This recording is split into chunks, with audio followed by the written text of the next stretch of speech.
All right, so just a general introduction. I am so excited for this particular episode of Junkyard Theory, and our guest is somebody very special. He is an Academy Award winner, and he is also the person who assembled, cut, and chopped and created one film that ended up creating an entire franchise, and he's gone on to edit various high-profile movies such as Mission Impossible, the first and the fourth movie, Carrie, Footloose, Ferris Bueller's Day Off, amongst so many others. And he is a Jedi master at the art of cutting, which is one reason we named this particular episode Cutting with the Force. He is none other than the legendary Paul Hirsch. Ladies and gentlemen, Paul, thank you for joining. I'm so stoked you agreed it's my to pleasure. the session. Awesome. So, Paul also happens to be an author, and he recently published his. Is it right if I call this an autobiography or? It's more of a memoir of my experiences in the movie business. Mm-hmm. So I kind of completed reading this book over the last 2 weeks since I logged Paul onto this show, and it's amazing. So, Paul, could you tell us a little bit about the book? Let's start off with that. Well, the title of the book is A Long Time Ago in a Cutting Room Far, Far Away. And I had really not thought about writing a book. I was a professional film editor, and that's all I really was interested in doing. And then around 1999, I was on location in Vancouver, and my wife and family had stayed behind in Los Angeles. And when I work on pictures, every once in a while, I like to go down to the set and chit-chat with various people. And I had been telling stories over the years with some success. And I found myself in Vancouver on a weekend alone and kind of bored. And I thought, I should really write down these stories because they're pretty good stories. So I started writing them down. And at the time, I made an outline for myself of, I guess I had formulated a notion of doing a book at that time. So I did an outline, and I went back in my mind to the pictures I'd worked on, and on each one I thought, well, what could I say about my experience on that one? And because I had met some extraordinary people in my life and worked with some extraordinarily talented people. And so I started to make notes and thought, I could write this and that about that picture. And then, oh yeah, this picture, blah, blah, blah. So I made an outline for myself. And then over the years, I would go back to the outline and I would look at my notes, and then I'd write about that. And I sort of chipped away at this book over many years. I would sometimes drop it for 2 or 3 years at a time if I was busy working. And then as time passed, my periods of unemployment started to get longer. My periods of employment started to get shorter. This is what you call the arc of a career. There's a reason it's called an arc, because whatever goes up must come down. So I found myself with more time, and I finally finished the first draft of the book in 2017. So I've been chipping away at it for 18 years. Damn. At that point, I showed it to a friend who actually he offered to read it. A friend named Nick Meyer, the famous Nick Meyer who directed the good Star Trek movies and The Day After, he writes a lot of Sherlock Holmes novels, and he wrote the 7% Solution. Anyway, Nick is an old friend. We met as children, and he gave the book its first read, and then he recommended me to his literary agent, and then it went from there. And the book finally was published last fall, in late October of last fall. That's amazing. You mentioned this arc of a career. Yes. But basically, you said whatever goes up must come down. So your career as an editor, you had some amazing highlights you've gone through highs and lows, peaks and troughs. So could you just walk us through a little bit of those? Maybe Yeah. what was the peak and what was the lowest points? What were the two lowest? Yeah. At one point in my life, I had edited the biggest hit of all time, which was Star Wars, Mm-hmm. now known as A New Hope. It's a retronym. A New Hope is a retronym. We always called it Star Wars. I always think of it as Star Wars.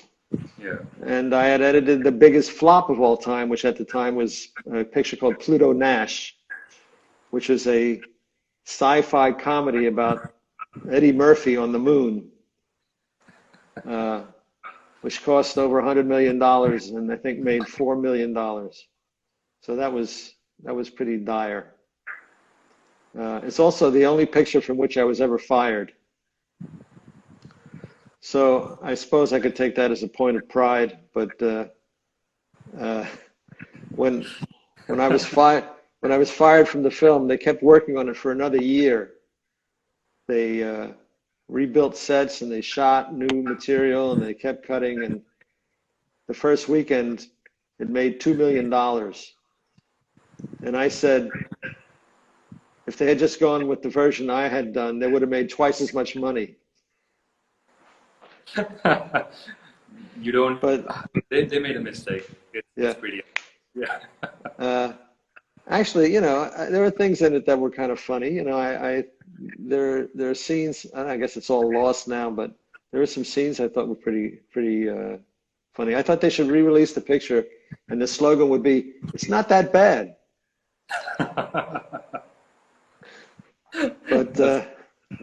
But I don't know if people would turn out to see a movie that's, it's not that bad. We should probably call it we should campaign, release the Hirsch cut. No, it's gone now, I think. Anyway, I guess that was the low point. And the high point, of course, was Star Wars and sharing an Oscar with my fellow editors, Richard Chu and Marshall Lucas. That is brilliant. People, we have an Academy Award winner in the house. And speaking of editing, yes. In your book, I distinctly remember you mentioning that an editor is the person who gets to work on every single aspect of the movie. Like, you're the person who combines everything. So Yes. could you just walk us a little bit through, when it comes to that particular statement, could you just expand on that? Well, I was thinking that, there are many Academy Award winners, many categories, in the Academy Awards, and there are very many talented people, extremely talented people who work on the film. The visual effects people, for instance, with all their wizardry, but they only work on one aspect of the film. The actors are not involved in the visual effects. The visual effects people are not involved in the drama. The composer and the sound editors are essentially adding color and polish to a structure that's already been predetermined. But, editors get their hands in everything. So it's very fulfilling and very absorbing work. I remember at one point thinking that I had sat down to work, and when I got up, 35 years had gone by. But it's the kind of work that you get into and you're not aware of time passing, and it's just totally absorbing. That's my wife in the background there. She's heard all this stuff before. Pretty sure she's bored. Yeah, very much so. Yeah, we it's our job to be the representative of the audience, and it's our job to make sure that the picture doesn't flag, that the pace keeps moving and stays interesting, and that our attention is focused on the right things at the right time. that information is revealed in the right order at the right pace, and it's just extremely interesting work. If it were any harder, it would be too hard and discouraging. And if it were any easier, it wouldn't be interesting. Exactly. So it just, at least for me, so it sort of fits that narrow spot between too hard and too easy. And it's challenging and satisfying. I really like what you said when it came to, the whole responsibility. Whether a picture flops or succeeds, it again rests quite a lot on the edit. And George Lucas himself credited you. He thanked you for saving the movie. Well, he's been very kind. But I've been very lucky. I've worked with really talented people, and that's really the secret. I mean, film is very collaborative, so for an editor, the best situation is to be with people who, with a director who appreciates what you can bring to the picture. I've worked with other directors who don't like any ideas if they haven't thought of them themselves. And that's no fun, You like to work with people who respond positively to your suggestions and give you freedom to act on them. And I've been very lucky in that regard. Nice point you mentioned there when it comes to the suggestions that you bounce back and forth between a director. Like, how does that work out? How I've always felt that editors don't necessarily get the credit that they deserve or the exposure that they should be getting, because like I said before, I think a large part of the editing process is responsible for the final product. So what's it like to have a director who really takes your suggestions on board and then bounces back and forth with you, who's really collaborating on creating something good? What's that process like? Well, it's the old expression, two heads are better than one. You look at a film, editing is sort of a misnomer because it's only a part of what we do. A large part of our time on a film is not editing, but building. As the dailies are coming in, we're building the first cut of the film. And this construction process goes on for as long as the film is shooting. Once it's built into something that you can look at, that's when the editing begins. And it's only part of the process. And then the editing process is in a way like that. They used to have games in the newspaper called, what's wrong with this picture? And you'd look at the picture and there'd be a cow on the roof of a house. Well, the cow doesn't belong on the roof of a house. And, the car has two steering wheels or something, So watching the first cut is sort of like that. You leave yourself open to what's wrong with this picture. That's too long. Oh, this is taking way too long. Or that moment was important and it went by so quickly. That thing didn't land that I was supposed to, or this is confusing, or this is boring, or whatever your reactions to the film are. That's what you're acting on. And you keep track of what the problems are, so as you're watching the picture with the director, you're both making notes of things that ping you, that disturb you, that you think could be improved, trying to find solutions to problems. And in the best situations, the collaboration is completely free and free of, at the end of the day, you go home, you've made changes in a scene, you can't remember whose idea it was to do what. It was sort of arrived at mutually, or, sometimes it's my idea, sometimes it's their idea. It's hard to keep track, but it's very, like I say, it's very absorbing, and ultimately, because of the collaborative nature of filmmaking, there are a lot of very talented artistic people involved in the making of a film. But there's a hierarchy, otherwise it would be total chaos. You have to have somebody in charge.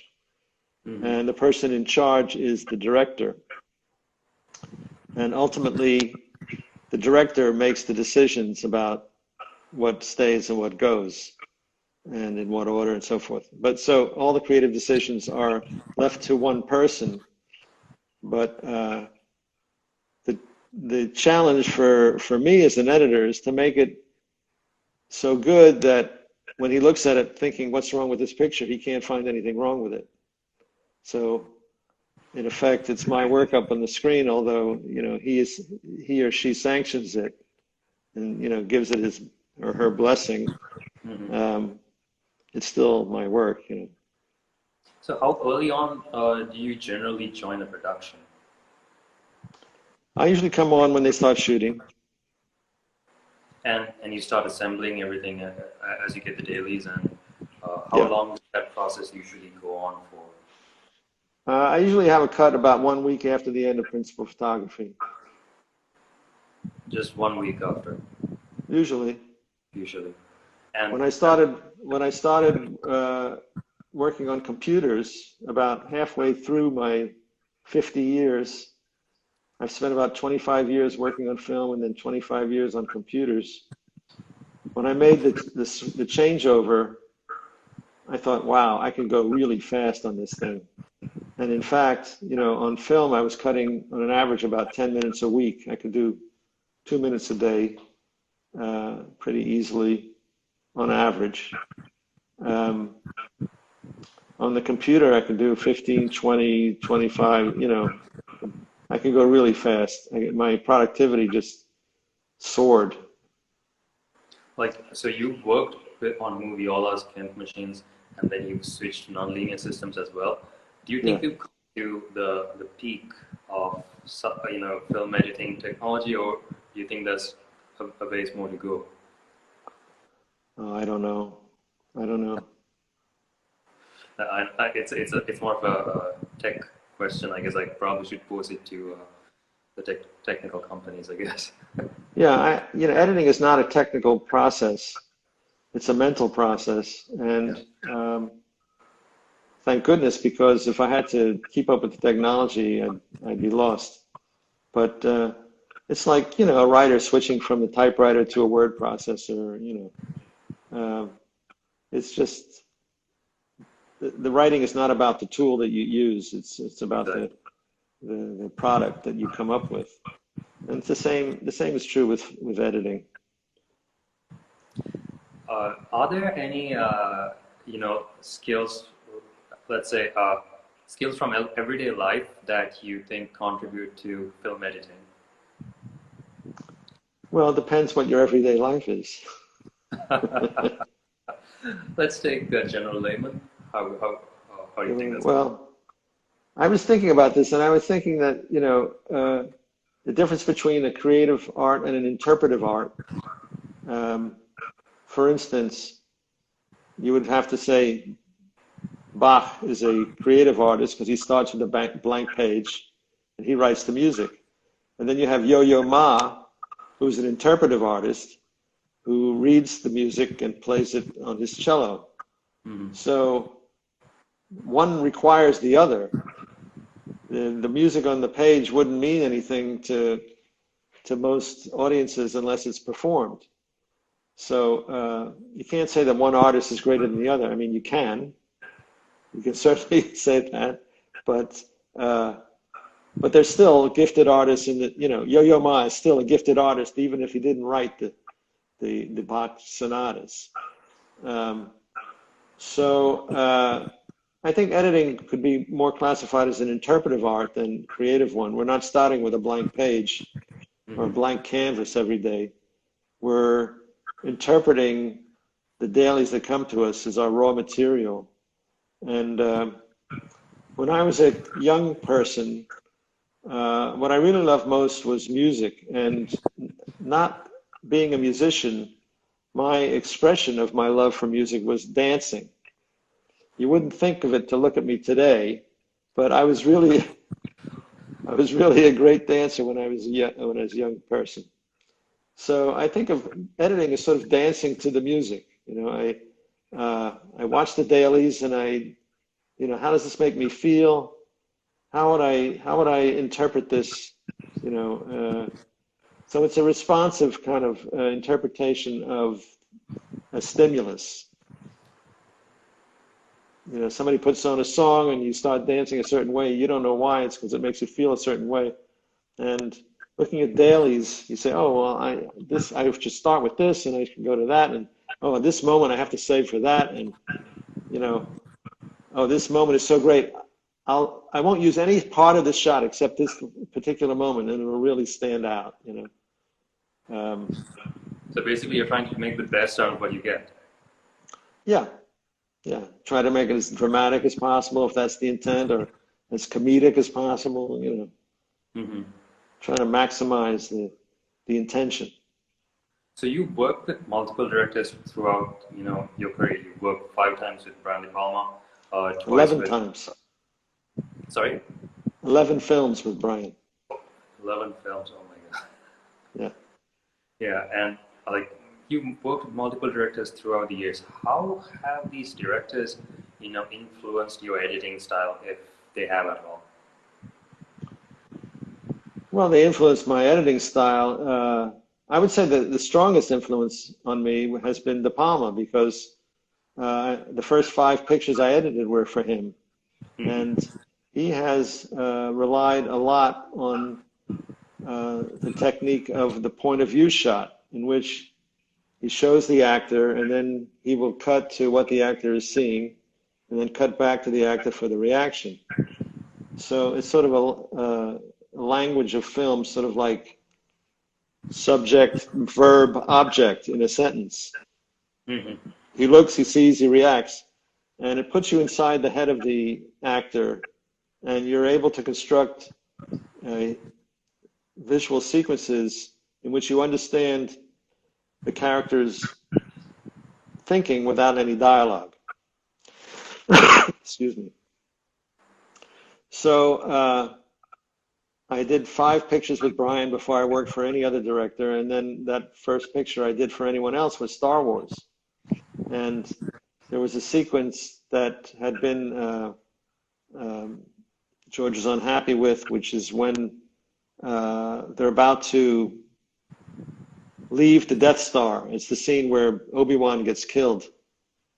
And when I worked on that sequence, I found myself relying on De Palma's approach of points of view and reactions to their points of view and so forth. And so I would say that, you know, he had worked for him for many years before working for anyone else, so he had the strongest influence on me. But the choices that directors make and how they shoot a sequence will also strongly affect how, you know, what I do with it. There's a moment in Footloose where the Kevin Bacon character is very upset, and he goes to this abandoned warehouse and he dances. Mm. There's a dance that... Yeah. What's that? I love that sequence. Yeah, so at the end of the sequence, and he's a gymnast, so at the end of the sequence, there is a series of shots of him leaping into the air and doing a somersault and landing. And Herbert shot the leap many times in slow motion at different speeds. So I looked at all these shots and I thought, well, what should I do with this? And then I sort of did a montage of the shots, repeating the action again and again. And, right. You know, that's something I wouldn't have done except for you know, I'm responding to how Herbert shot the sequence. I don't know if he had that in mind, but he certainly liked it when he saw it. So how much, you know, how much freedom do you think an editor should generally get? I mean, probably not as much as editors want to, but how much do you think they should get? How much freedom to work on a picture? Well, I'm happiest when I'm given autonomy to do the first cut on my own without anyone else's input. I mean, if the director wants to say, well, I like this take, then that's fine. I'll use that take. I don't want to put anything into the first cut that they hate. But I thought, you know, working with Herbert Ross, when I first went to work for him, Footloose is the first picture I did with him. Herbert was, you know, on the A-list of Hollywood studio directors. He was on everyone's A-list, and he had worked with the biggest stars in the business at that point. And he was the studio's go-to guy when they wanted to do a classy Hollywood project. So I was very respectful of his wishes, and he was going off to Utah to shoot the film. And I said, how do you want to handle? Do you want me to send somebody to take notes with you at dailies so you can tell them what you like? Mm-hmm. He said, oh, that's not necessary. He says, I have a very good memory, and I know what I shot, and if something's missing from the cut, then I'll ask for it. He was very relaxed about it. Okay. He said, just use whatever you want, and if there's anything that that I miss, I'll ask you for it. And so that gave me tremendous freedom. I could do literally, I could choose whatever I wanted from the dailies, and that was an ideal kind of situation for me. You have total autonomy the first time around, and then you show it, and you get comments, and you make changes, and that's the process I like best. So as an editor, after a while, like most artists, they pretty much get used to they become numb to an edit or to whatever piece of artwork that they're working on. Has this ever happened to you, and if so, how do you overcome this? Yeah, I call it snow blindness, where you don't know what you're looking at anymore. Yeah. Well, at that point, like I say, you're playing this game of what's wrong with this picture, and after a while, nothing looks wrong to you anymore. So that's the point at which you need to enlist some fresh eyes. And that could be, depending on the situation, it could be the producer, or it could be a group of friends, or it could be a studio audience, or various people approach that in different ways. There's usually a sort of a process that's evolved, hierarchy where, first the producer gives notes, and then the studio gives notes, and then they show it to an audience, and sort of find their way to consensus. It's not the editor's job, nor is it within our powers to get those people to achieve a consensus. So if there are controversies and contending forces on a picture, the editor can get caught in the middle. But the snow blindness aspect is particularly dangerous when you're working on a comedy, for instance, because comedy depends a lot on surprise. So the first time you hear something, you laugh. The next time you hear it, not so funny. And eventually, it's not funny at all, and you want to cut it out. And I worked with Jonathan Lynn, who's a very experienced and great comedy director. He directed My Cousin Vinny and The Whole Nine Yards, and he was involved. He wrote Yes Minister and Yes Prime Minister on British television. And anyway, his rule was first time funny. If you laugh at it the first time, you got to remember that and not lose faith in the effectiveness of the gag. So that sort of helps you through that snowblind period. What about horror? Does the same principle apply? What's scary initially, does the fear kind of wane off, or is it different from like the what you mentioned when it comes to comedy? Well, Carrie sort of is a comedy, I think.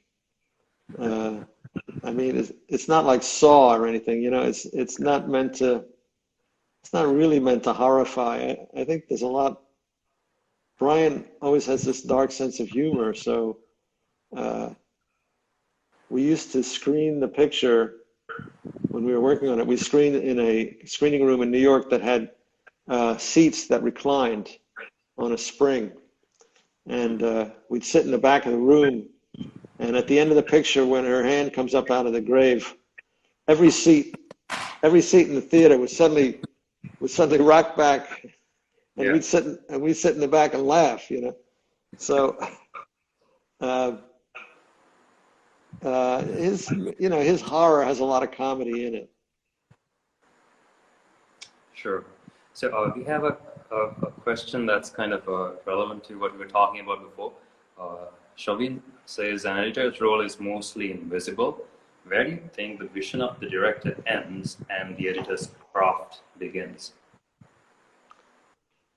Well, as I said, you know, the choices that director makes in shooting affect how the editor operates. For instance, in Carrie, there's a scene where John Travolta slaughters a pig to get the bucket of blood that they're going to dump on Carrie at the prom. And he slaughters the pig with a sledgehammer. You don't see it, you know, it's suggested. And he had a shot of Travolta swinging the sledgehammer over and over. And he had a shot of Travolta's girlfriend, played by Nancy Allen, cheering him on, going, "Do it, do it, do it." So I looked at the dailies for the scene, and I see these two shots, and clearly the intention is to intercut the two shots. You wouldn't play one shot and then play the other shot. You have to sort of, you know, swings the hammer, do it, swings the hammer, do it. And so the director's intention informs my choices without anything having to be said. Or in, another picture I did with Brian, a picture called Obsession, Genevieve Bujold is walking around a mansion in New Orleans, and she sees a portrait on the wall. And Brian covered the moment by a long, slow zoom into the portrait and a long, slow zoom into Genevieve. So naturally, you don't play one and then the other. I intercut the two. So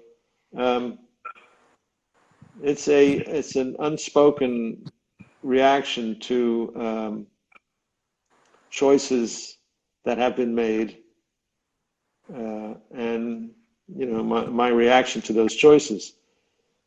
It gets a little more difficult when the director is an untalented person who knows only to cover himself and shoots the scene without any preconceived idea of how it'll go together, and gives you multiple choices without any indication of his preferences. Mm-hmm. So then you could put it together 10,000 different ways. But I haven't experienced that too much in my career. Occasionally, it's my misfortune to work with some untalented people. What advice would you give, upcoming directors, from a seasoned editor's standpoint, looking back at your career? What would have made your job way easier? What advice would you, transfer over to upcoming directors? Well, that is a new question for me. Let me think about this for a second. I finally caught you there. Yeah, you did. I'm usually asked what I would say to editors. I'm not really asked to give advice to directors terribly much, but I think it's useful to give yourself flexibility, because things happen, and it's always good to have something to cut to. If you want to shorten a scene, for instance, it's good to have a cutaway. I remember seeing a Nick Rogue film years ago. I think it was Walkabout, and that he was constantly cutting to these birds up in the sky flying around. And I thought, well, that's interesting. He must have shot these birds just as a way to cut away from the action and shorten something, But give yourself flexibility. And I worked with Brad Bird, who had a background in animation. Animation, it's all very carefully thought out and planned, and so when he started shooting some action sequences, he would shoot an action and then not the action that followed. And I said to him, it'd be helpful if you gave yourself some overlap, so you continue the action on in this angle. He says, well, I'm not going to use it in this angle. I'm going to cover that in a different angle. So I said, well, okay. So then we're in the cutting room, and he said, "Why don't we hold on this shot?" And I'd extend the shot. He said, "You can't because, why don't you play this shot until he stands up?" I said, "Okay," and I go to play it, and then he cut in the middle of the actor standing up. So he was trying to protect himself from somebody coming in and recutting his film. But in fact, what he did was kept himself from recutting his film. So I would say give yourself freedom. Try to imagine, being in the cutting room, and then it's helpful to have some things to go to in case you get in trouble. Would it also help that, help directors if they were also editors? Well, I think you certainly have to understand editing to be a director. You have to know that much. It doesn't necessarily mean you don't have to be an editor. I mean, I think editing and knowing editing are two different things. Yeah. It's like, I don't know, you can understand music without being a great singer. True. You can know a great singer when you hear him, but so basically having some sort of an idea what the edit's going to be like, at least in your head. Yeah, because that's what you're doing, is getting the pieces for some thing that you're putting together. You have to have some idea of how it's going to go together. Sure. So why do you think certain directors, work with editors consistently? Like, there's a question again, Scorsese and Schoonmaker. So yeah, you've experienced this as well. Sorry? You've experienced this as well because you've worked with the same director multiple times. Yeah, well, there's a comfort level. You find somebody who's, the director, from the director's point of view, they find somebody who understands what they're doing and delivers a first cut that's very close to what you intended, and you get along with, and it's a comfort thing. People tend to hire people they know and feel more comfortable with people they know. Sure. Occasionally, if you're working regularly with a director, sometimes you get out of sync with them. They take a year off or something, and as an editor, you can't afford to take a year off, so you start working with somebody. You put yourself on the market, and now when they're ready to go back to work, you may be working on another picture. So, sure. I think that it must be very nice and comfortable to work with an A-list director for your whole life. Didn't work out that way for me, but I think that my experiences have been varied and interesting as a result.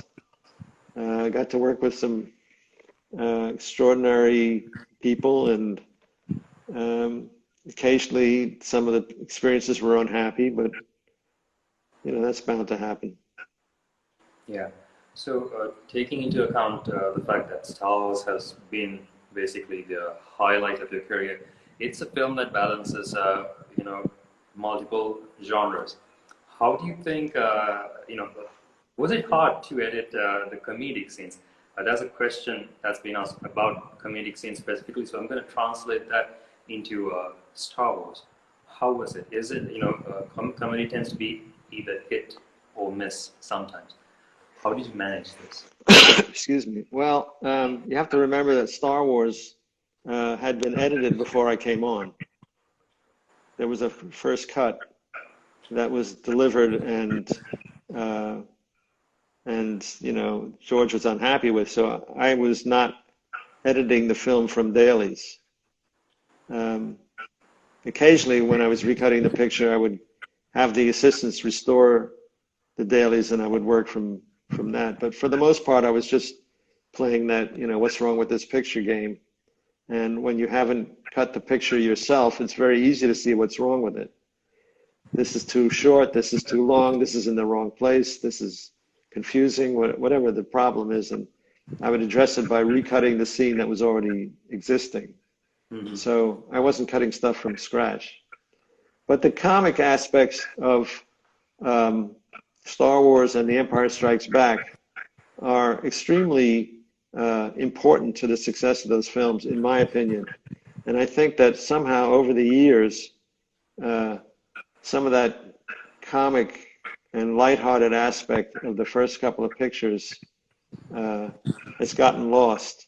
The pictures become very serious and dark, and you know, when Luke lands on Dagobah and R2 falls into the swamp, and then his periscope pops up. There's fun stuff that's going on. That and then when 3PO gets blown apart, and then Chewbacca is putting him back together, and he's got his head on backwards. There's wonderful comic stuff that I don't find so much in the latest ones. But I have to say that I don't get involved much in the whole fan aspect of the Star Wars pictures. I did my shot. I took my shot at the beginning, and I'm just a distanced viewer at this point. Did you ever think you'd win the Oscar for that, though? Well, no, but when I came back to New York after having worked on the picture, Brian said to me, he says, "You're going to win the Oscar." He was the first person to say it. And I said, "What?" He said, "Yeah, you're going to win the Oscar for that."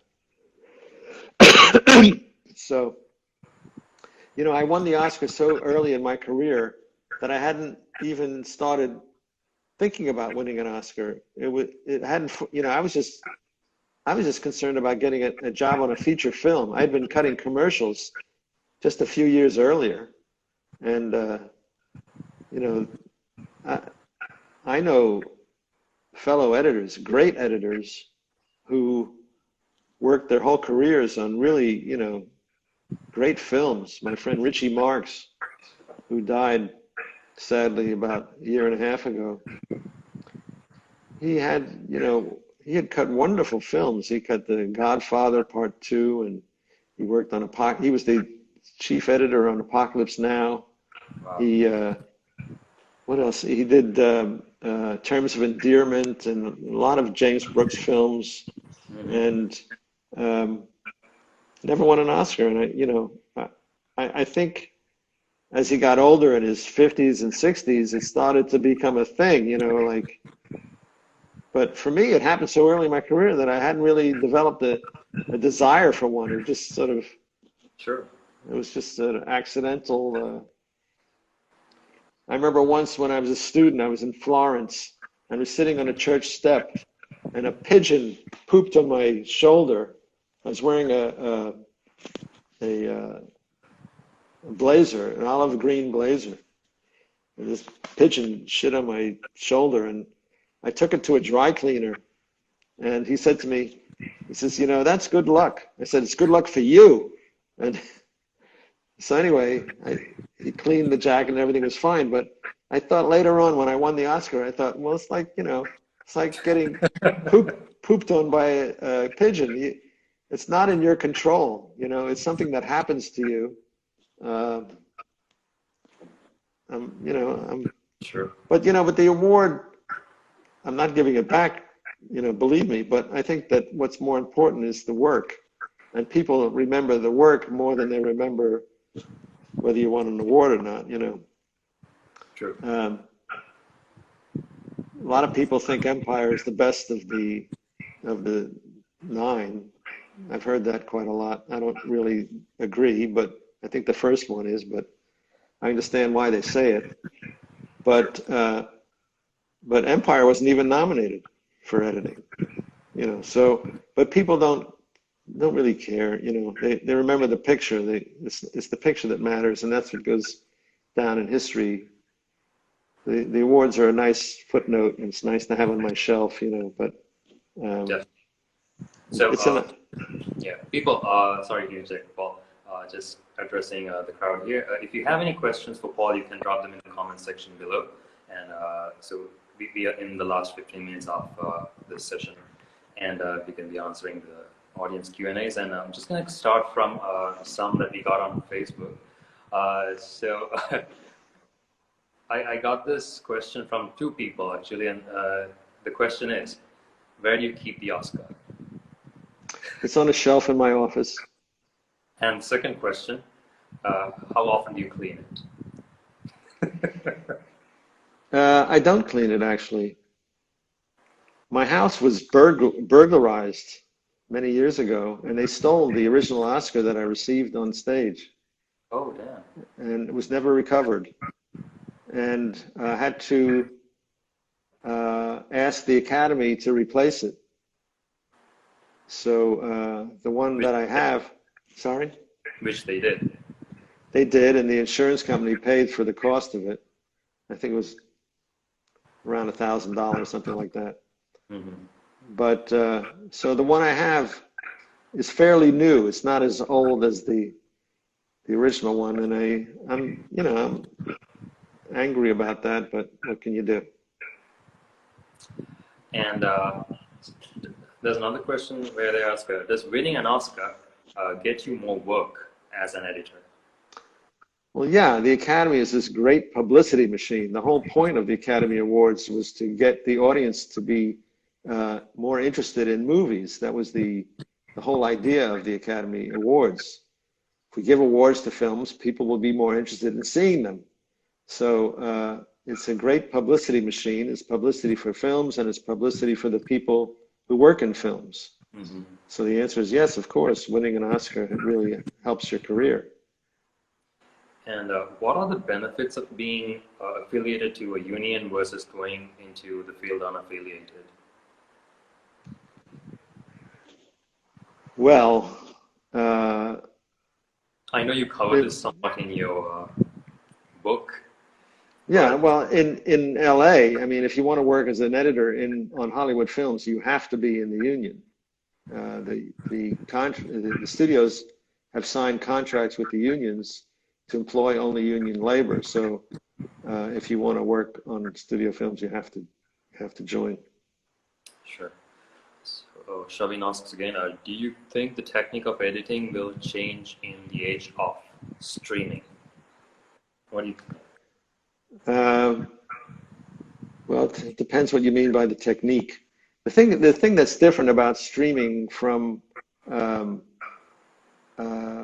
movies is that movies, because you go to a theater to see them, they tend to be 2-hour stories. The stories have beginning, middle, and end within 2 hours, generally. Streaming allows the possibility of the Netflix approach, which is to put a whole season of a show on at once. So you can watch a 10-hour story, or a 15-hour story, or a 30-hour story, or a 60-hour story from beginning to end. You can watch Breaking Bad, was it 5 seasons? You know, you can watch them end to end. So you're telling a much longer story than a movie, which is 2 hours, is a 2-hour story. I like 2-hour stories, but I also like longer stories. But the art of a 2-hour story, to me, is what I spent my life doing. It's interesting you mentioned that because, whenever a writer starts creating a story, mostly they write according to a specific story structure, or they don't, or else it just happens to fit into an established structure. Do you keep this story structure or any narrative structure in mind when editing the picture? No, I just react to the dailies as they come in, and then builds the scene. You know, I watch all the dailies for a given scene, and I develop a kind of a mental picture of what I imagine the scene to look like. You try to sort of plot out how you're going to begin, how you're going to finish, and and how you get yourself there.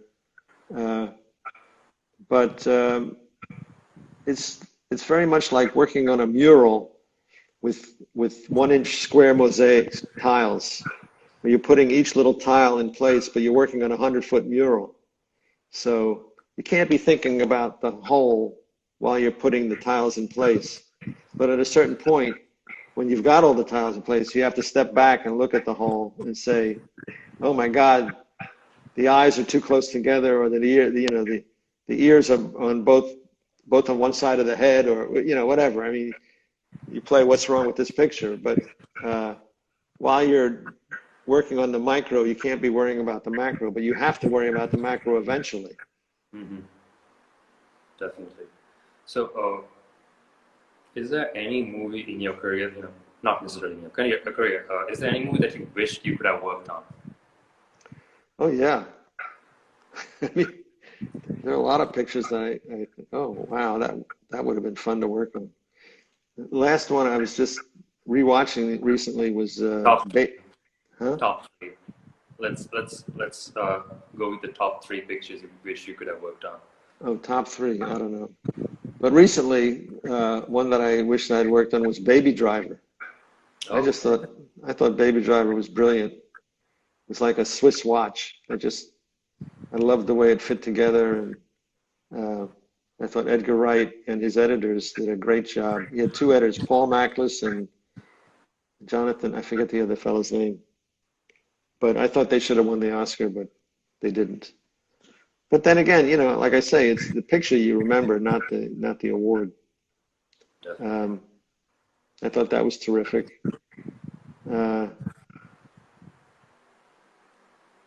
Pictures that I wish I had worked on in my life or all time pictures. I mean, all time.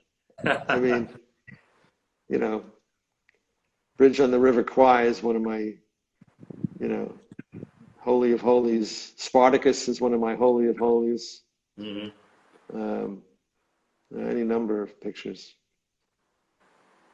And Bridge on the River Kwai was incidentally filmed over here in Sri Lanka. Yes, I know. Awesome. And since you mentioned Baby Driver, I have this question. Have you ever edited I know editors use temp music, but have you ever worked on a project where you already had the soundtrack before the edit was complete and you started editing to that? Well, when I did Footloose, for instance, there were integral to the script, written into the script, were a number of musical sequences, and the songs hadn't been written yet. So Dean Pitchford, who wrote the screenplay and also was the lyricist for all the songs, even though he was working with different musical composers, he had selected pre-existing songs that would serve as role models and placeholders for the songs that would be written only in post-production. So when I was cutting the sequences, I would be using the placeholder song, the role model song, until the final song was written and recorded, and then I would have to re-edit each sequence to tweak it, to rejigger it a bit to fit the final song. Gotcha. And on Secret of My Success, there were a lot of montages, and I would choose a piece of music and cut to that. What about split screen? Because you've employed this technique, I think it comes from Brian Palma again. Yes. Split screen, because you basically showed 2 or multiple viewpoints, and then sometimes you merge them together. What's this challenge like? Because the audience has to focus on 2 or more aspects on screen. Yeah, Brian is a big enthusiast. I find that it can be interesting, but it sort of takes you out of the movie from an emotional standpoint, because it's like a Brechtian distancing device where you're kept at a remove emotionally by this artificial technique. So it can be interesting to see 2 different points of view of the same action at the same time. Or you can juxtapose 2 different things going on at the same time. Sure. But I'm not a big fan. It works well, you know, for phone conversations like Pillow Talk when Rock Hudson is talking to Doris Day, you know. Um, but I'm not a fan, really. Perfect. Great. And guys, we are nearing the end of our session, unfortunately, and I mean, even I myself have quite a few questions to ask Paul, so I think we might have to go for a round two sometime. But thank you everybody for joining. And Paul, if people want to, have a quick peek into your career, where can they find your book? My book is available on Amazon.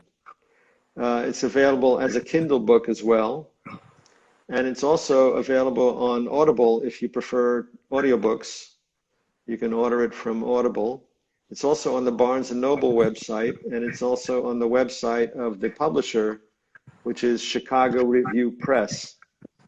So any of those are where you can find the book. A long time ago in a cutting room far, far away. There you have it, people. Do go read Paul's memoir. It's amazing. I've read it. And Paul, thank you so much for joining and sharing your knowledge and experiences with us. I'm pretty sure we'll hear more of you, sir. And guys, thank you for joining. And next time, I'm just going to tease a little bit about our next guest. He's also an Academy Award winner, and he's somebody who's worked on multiple movies involving mutants. So until next time, here's Junkyard Theory signing off. Thank you, Paul. Thank you.